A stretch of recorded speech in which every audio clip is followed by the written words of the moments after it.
Assalamualaikum warahmatullahi wabarakatuh.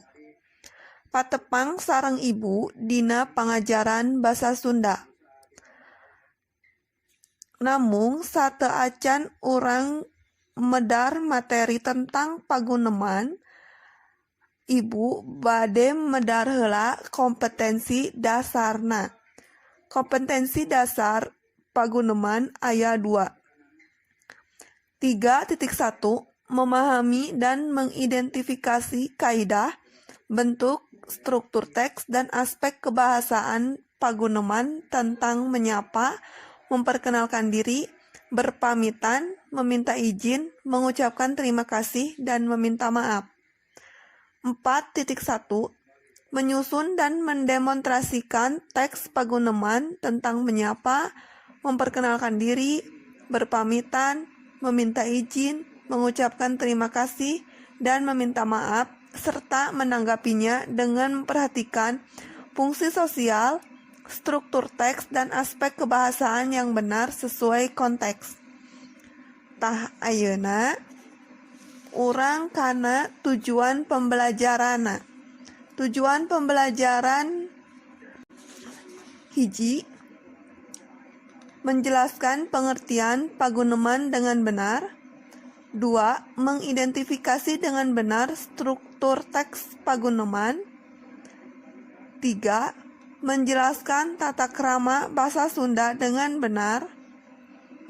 4. Menyusun teks paguneman. 5. Memperagakan teks paguneman.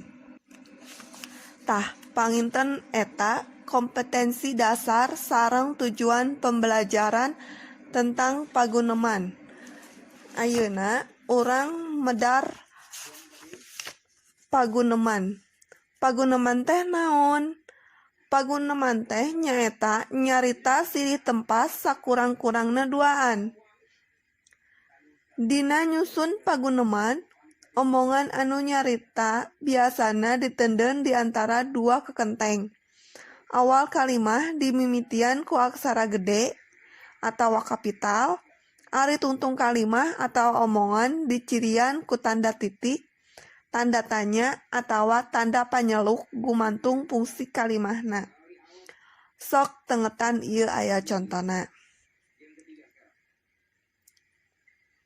Ditukangeun ngaran nu nyarita aya tanda titik 2.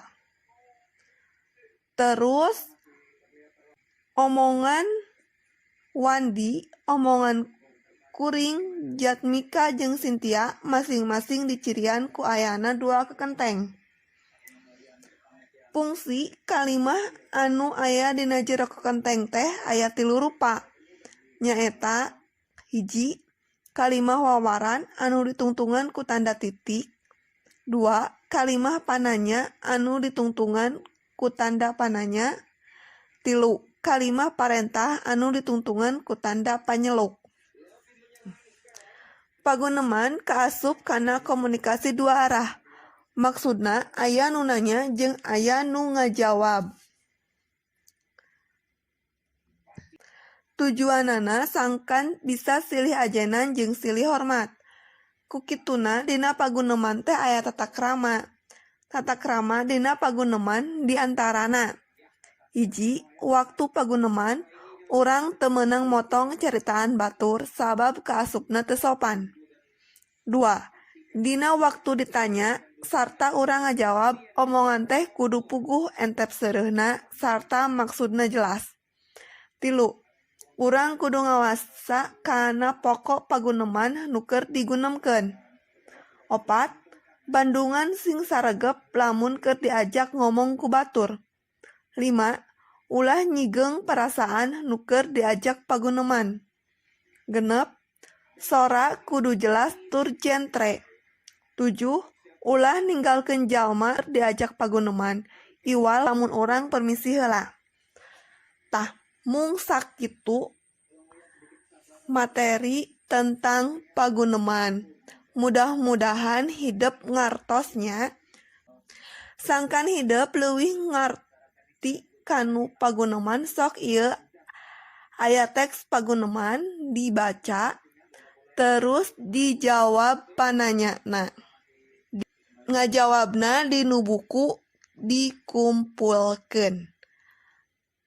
Hatur nuhun mung sakieu pangajaran dina danget ayeuna. Assalamualaikum warahmatullahi wabarakatuh.